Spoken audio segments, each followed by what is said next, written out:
kami dari kelompok 6 Biomedik dari Fakultas Kesehatan Masyarakat Universitas Islam Negeri Sumatera Utara. Di video kali ini kita akan membahas tentang homeostasis. Apa sih itu homeostasis? Nah, sebelum ke pembahasan, izinkan kita memperkenalkan diri ya teman-teman. Saya sendiri bernama Nur Oktaviani Nasution, teman-teman saya bernama Afni Dardaulay, Anissa Hasana, Anjani Asari Kaloko, Cynthia Salsabila, dan Raihan Melisa Lubis. Nah teman-teman, sekarang kita masuk ke pembahasannya. Yang pertama itu ada definisi homeostasis.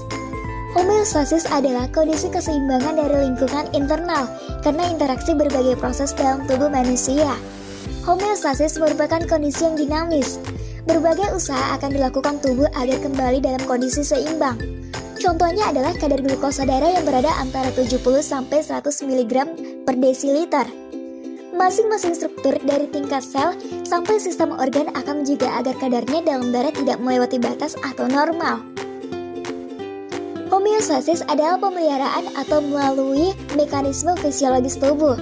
Kondisi yang relatif stabil dalam tubuh, misalnya kondisi seperti suhu tubuh, tekanan darah, pH, konsentrasi bahan kimia seperti hormon tertentu dalam darah. Meskipun perubahan yang terjadi baik di dalam tubuh dan di luar tubuh, misalnya karena makanan, olahraga, kehamilan, dan variasi kondisi eksternal. Homeostasis adalah proses dan mekanisme otomatis yang dilakukan makhluk hidup untuk mempertahankan kondisi konstan agar tubuhnya dapat berfungsi dengan normal, meskipun terjadi perubahan pada lingkungan di dalam atau di luar tubuh. Kondisi konstan ini meliputi berbagai variabel, seperti suhu tubuh dan keseimbangan cairan tubuh yang dijaga dalam batas yang telah ditentukan atau yang disebut dengan rentang homeostasis.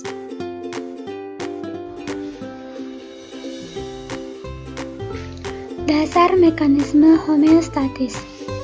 Mekanisme pengendalian kondisi homeostasis berlangsung melalui sistem umpan balik.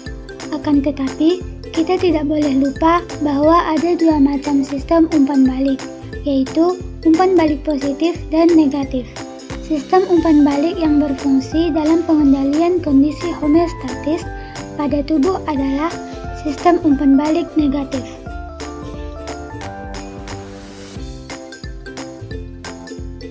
Pengaturan umpan balik negatif atau negative feedback merupakan pengaturan penting dalam homeostatis. Dalam pengaturan umpan balik negatif ini, sistem pengendalian senantiasa membandingkan parameter yang dikendalikan, misalnya suhu tubuh atau tekanan darah, dengan nilai set point, misalnya kisaran nilai normalnya. Selain itu, ada juga pengaturan umpan balik yang positif atau positive feedback.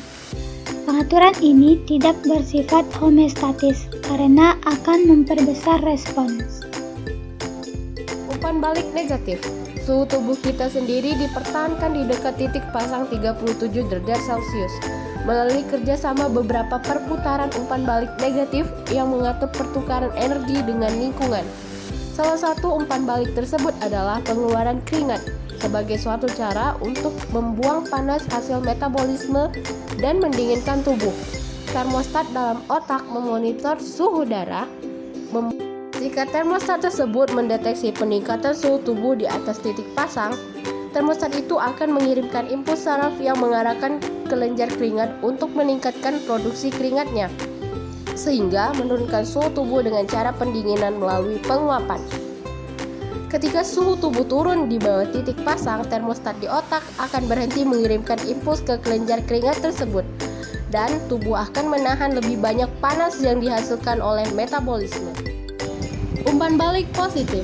Sebagai kebalikan dari umpan balik negatif, umpan balik positif atau positive feedback melibatkan perubahan pada beberapa variabel yang memicu mekanisme yang akan memperbesar dan bukan membalik perubahan tersebut.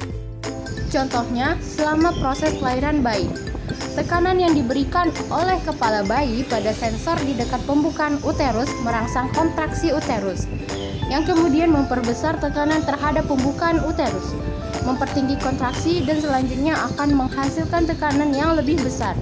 Umpan balik positif membuat proses kelahiran bayi bisa berlangsung sesuatu yang berbeda dari proses untuk mempertahankan keadaan tuna.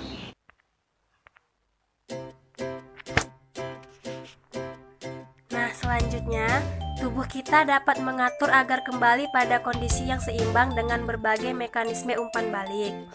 Sistem umpan balik terdiri dari 3 komponen, yaitu yang pertama reseptor, yaitu mendeteksi perubahan beberapa variabel lingkungan internal hewan, seperti perubahan suhu tubuh. Biasanya ini dilakukan melalui sinyal listrik atau kimia dalam tubuh, contohnya yaitu cuaca yang dingin terpapar pada kulit kita. Saraf pada kulit kita akan mengirimkan sinyal ke otak sebagai pusat kontrol. Nah, yang kedua pusat kontrol. Pusat kontrol yaitu memproses informasi yang diterima dari reseptor dan mengarahkan suatu respon yang tepat melalui efektor. Contohnya yaitu sinyal dari sistem saraf dibaca oleh otak bahwa terjadi penurunan suhu di luar tubuh yang jika didiamkan saja akan mengakibatkan suhu normal tubuh turun dan menimbulkan kondisi yang berbahaya bagi tubuh. Sehingga otak memberikan komando dengan mengirimkan perintah keluaran ke efektor. Nah, yang ketiga, yang terakhir efektor, yaitu menerima keluaran dari pusat kontrol yang kemudian mewujudkannya dalam bentuk suatu respon tubuh. Contohnya, komando dari otak diterima oleh efektor, misalnya sistem gerak. Otak memberikan komando kepada sistem gerak untuk bergerak untuk menghangatkan tubuh, yaitu dengan cara menggigil sehingga menghasilkan panas tubuh. Selanjutnya saya akan menjelaskan tentang water level homeostatis atau kadar air homeostatis. Unsur air merupakan bagian terbanyak penyusun cairan tubuh, kira-kira sebesar 2/3 massa tubuh manusia. Kandungan air tubuh manusia bervariasi dan dipengaruhi oleh umur dan jumlah lemak dalam jaringan. Pada orang dewasa atau bebas lemak secara relatif berkisar 71-73% dari berat badan. Nah, di sini ada karakteristik dan volume cairan tubuh. Bayi baru lahir itu volume cairan tubuhnya 70% sampai 80% dari berat badan. Usia 1 tahun 60% dari berat badan. Masa pubertas sampai dengan usia 39 tahun. Berjenis kelamin pria itu 60% dari berat badan, wanita 52% dari berat badan. Usia 40 sampai 60 tahun, yang pria 55% dari berat badan, wanita 47% dari berat badan. Usia di atas 60 tahun, pria 52% dari berat badan, dan wanita 46% dari berat badan. Selanjutnya ada water level homeostatis atau kadar air homeostatis. Homeostatis cairan dapat dipertahankan oleh tubuh dengan cara mengatur cairan ekstraseluler, yang selanjutnya akan mempengaruhi cairan intraseluler. Terdapat 2 faktor yang diatur tubuh mempertahankan keseimbangan cairan, yaitu volume osmolaritas cairan ekstraseluler.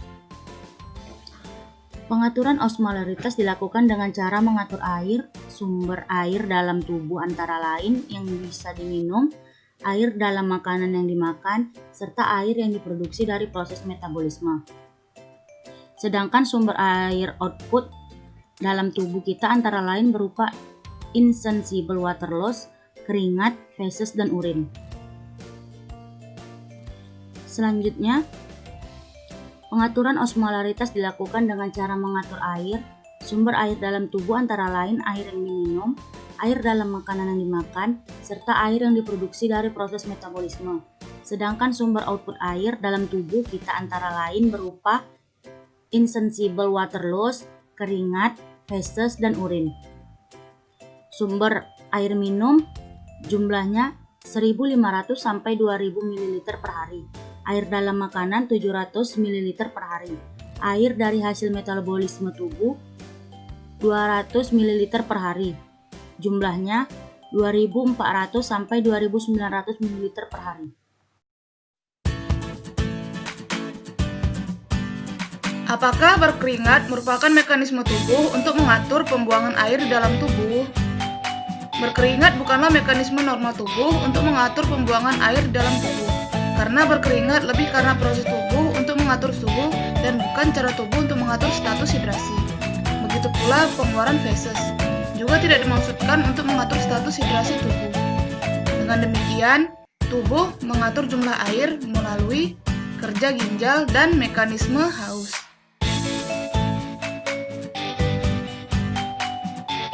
Mekanisme pelepasan hormon antidiuretik atau antidiuretik hormon atau ADH, nama lain vasopresin. Pada hipotalamus otak terdapat sel-sel osmoreseptor yang memonitor osmolaritas darah. Jika osmolaritas darah meningkat, osmoreseptor akan memberi sinyal pelepasan hormon antidiuretik dari lobus posterior kelenjar hipofisis yang terletak di bagian bawah otak. ADH akan meningkatkan retensi atau penyimpanan air dan produksi urin dengan konsentrasi natrium tinggi. Penurunan tekanan osmotik menyebabkan penurunan sekresi atau pengeluaran ADH dengan peningkatan air yang dikeluarkan oleh ginjal dan peningkatan keluaran urin atau diuresis. Mekanisme haus. Jika osmolaritas darah meningkat, pusat haus di hipotalamus akan terangsang dan memotivasi seseorang untuk minum. Haus akan segera hilang saat kita mulai minum. Hal ini mencegah kita minum terlalu banyak dan menyediakan waktu untuk absorpsi atau penyerapan air dan mengembalikan keseimbangan osmotik.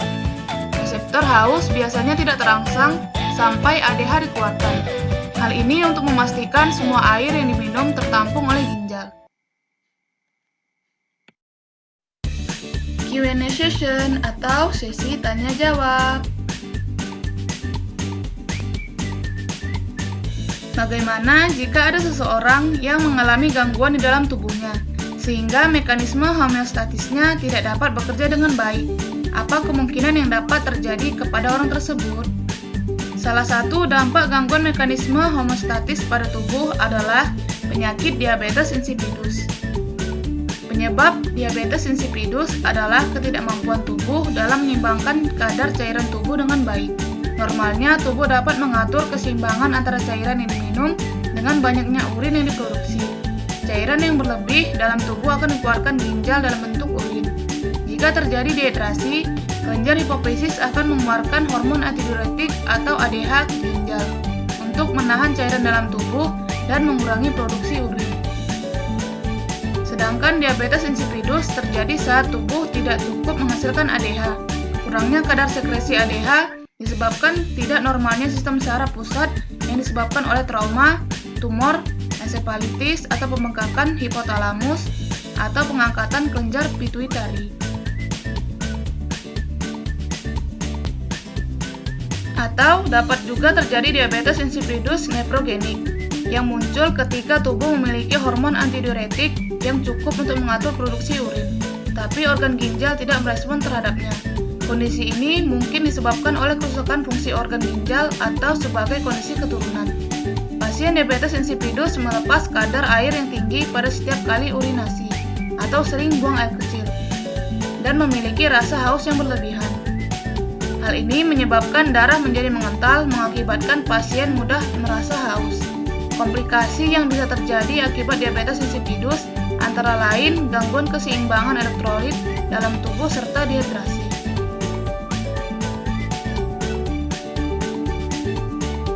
Pengobatan dalam diabetes insipidus dapat dilakukan dengan mengimbangi jumlah cairan yang terbuang dengan mengonsumsi air lebih banyak. Terdapat obat yang berfungsi untuk meniru peran hormon antidiuretik bernama desmopressin untuk pengidap diabetes insipidus kranial. Sedangkan pada diabetes insipidus nefrogenik, obat yang digunakan untuk mengatasi adalah thiazide diuretik. Obat ini berfungsi menurunkan jumlah urin yang dihasilkan oleh organ ginjal.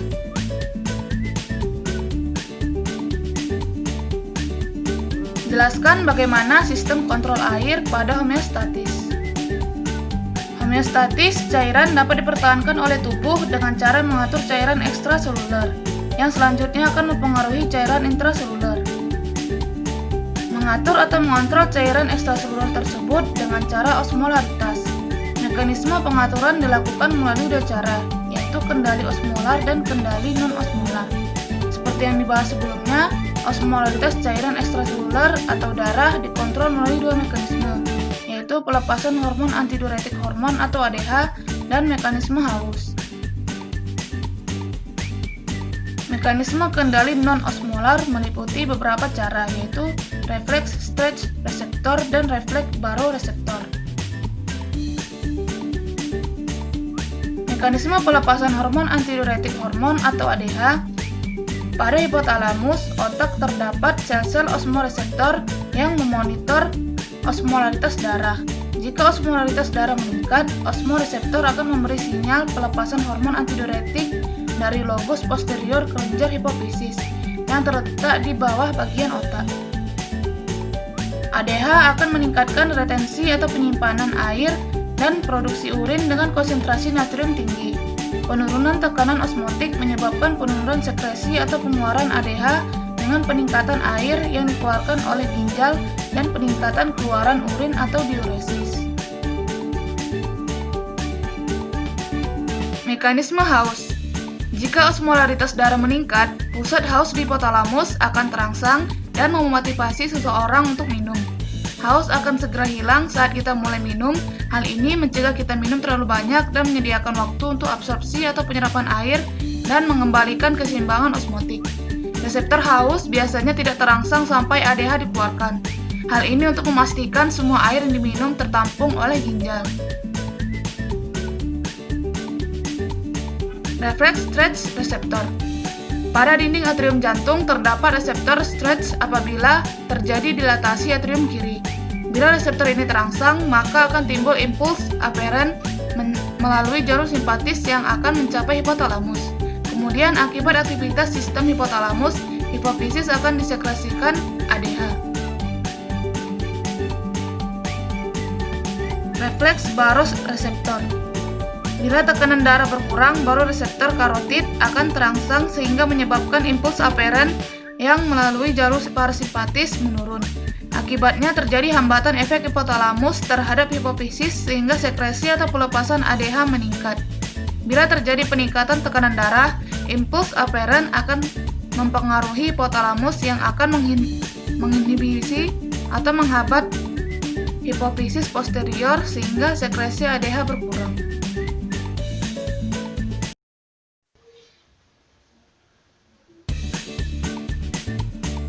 Sebutkan beberapa contoh homeostatis dari kehidupan sehari-hari. Yang pertama yaitu ketika kita memasuki ruangan yang gelap dari cahaya terang, kita tidak dapat melihat apa-apa untuk beberapa saat. Kemudian dalam beberapa detik, kita dapat menyesuaikan pandangan kita dengan cahaya redup dan bergerak dengan mudah. Yang kedua, setelah olahraga berat, suhu tubuh naik dan ada berkeringat banyak. Penguapan dari hasil keringat dalam pendinginan yang membawa menurunkan suhu tubuh normal. Lalu yang ketiga, di musim dingin, kulit tertular untuk menghemat panas tubuh. Yang keempat, mekanisme homeostatik bekerja melalui mekanisme umpan balik negatif, di mana kecepatan pembentukan atau pemanfaatan setiap produk diatur oleh jumlah produk yang tersedia yang pada periode tertentu. Kemudian yang kelima, mekanisme homeostatik beroperasi pada semua tingkat hierarki dalam sistem kehidupan, yaitu sel, jaringan, organ, sistem organ, dan organisme.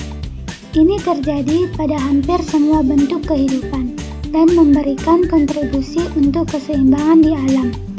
Lalu yang terakhir, sebuah sistem tertutup adalah satu di mana tidak ada pertukaran materi dan energi dengan lingkungan, misalnya kristal gula, batu, dan lain-lain. Bagaimana jika tubuh seseorang tidak memiliki homeostatis?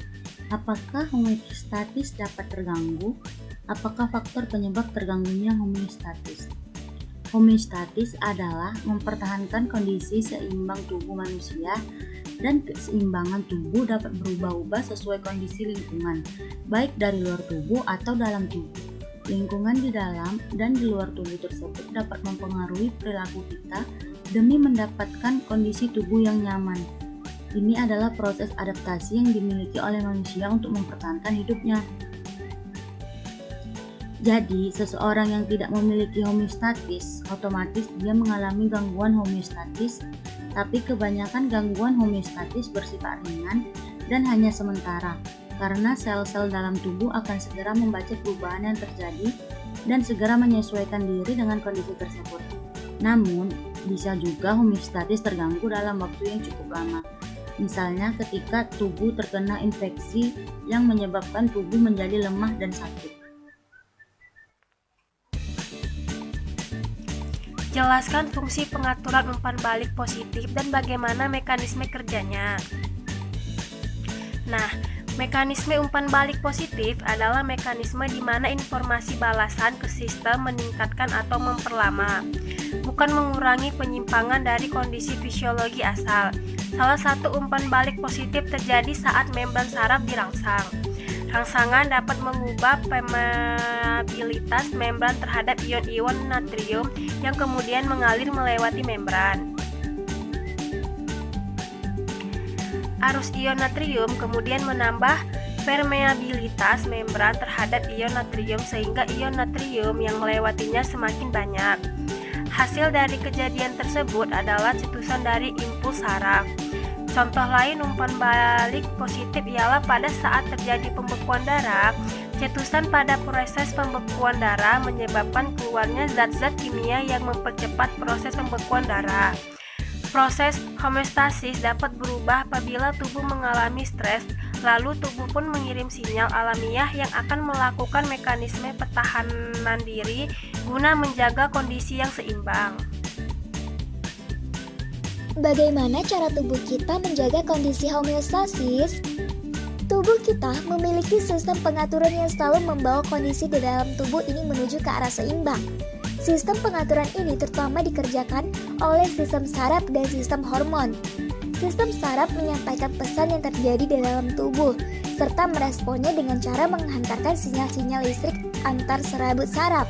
Sedangkan sistem hormon dengan cara mengeluarkan molekul pembawa pesan dari kelenjar-kelenjar hormon yang ikut aliran darah ke seluruh tubuh. Sistem saraf bekerja lebih cepat, sedangkan sistem hormon bekerja lebih lambat.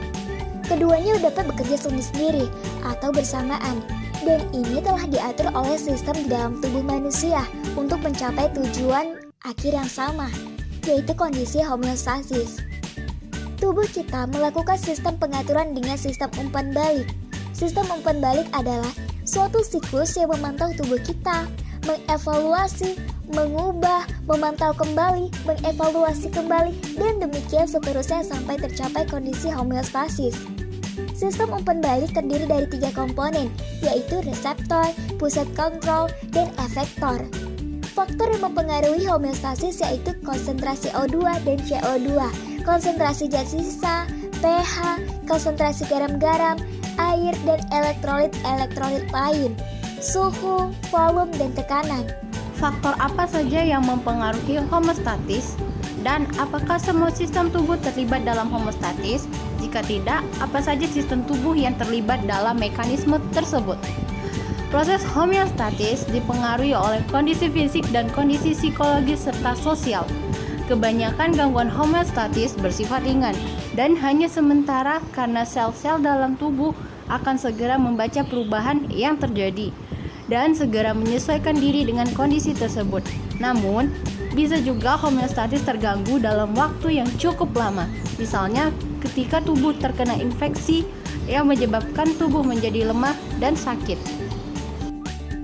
Di dalam homeostatis, semua sistem organ berkontribusi, kecuali sistem reproduksi. Contohnya yaitu saluran pencernaan mencerna makanan untuk memberikan nutrisi bagi tubuh. Sistem pernafasan memperoleh oksigen dan mengeluarkan karbon dioksida. Sistem sirkulasi mengangkut semua zat-zat satu bagian ke bagian tubuh yang lain. Sistem renal mengeluarkan limbah dan berperan dalam mengatur volume dan tekanan darah. Oke, baiklah teman-teman, cukup sekian dari video pembahasan tentang homeostasis. Lebih dan kurangnya kami meminta maaf. Dan jangan lupa di like, subscribe, dan komen ya teman-teman. Dan satu lagi jangan lupa di share. Terima kasih, sampai jumpa di video selanjutnya.